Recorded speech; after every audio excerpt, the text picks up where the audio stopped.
Tea is undoubtedly a staple drink among all Indians. More than 83% of urban Indian households consume tea at home. But it's a bit of a surprise when you find out the country never considered it a beverage up until the early 20th century.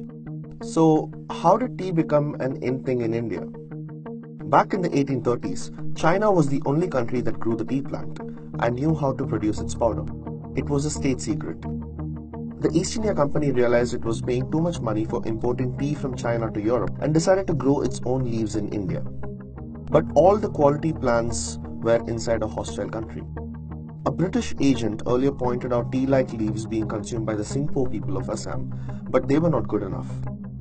Two employees of the East India Company, G.J. Gordon and Robert Fortune, were sent undercover to China to smuggle out tea plants along with knowledgeable workers.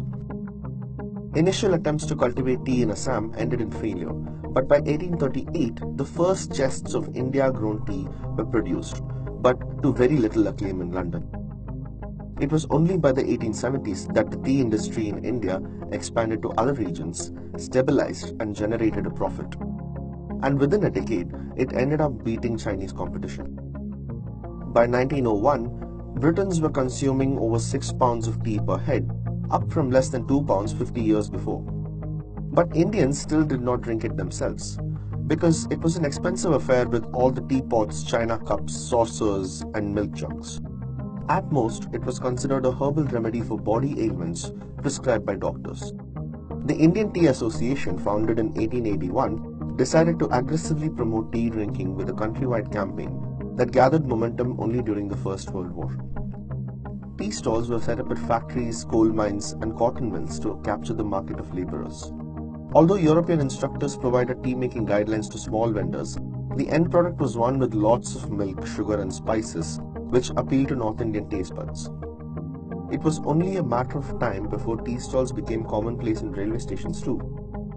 During the freedom movement, Indian nationalists including Mahatma Gandhi considered tea as a product of colonial exploitation and said the trend would pass. But that was not meant to be. In 1955, it was calculated that every Indian on average consumed only half a pound of tea compared with 10 pounds by a Britisher. So the tea board restarted its marketing campaign. And it was so successful that by the end of the 20th century, Indians who barely touched the beverage in 1900 consumed almost 70% of their annual 715,000 tons of tea crop.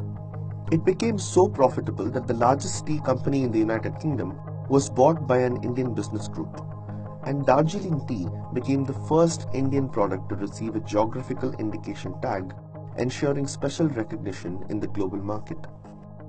Today, the Indian tea industry provides employment to more than 1 million Indians while bringing in more than Rs 4,000 crore through exports alone.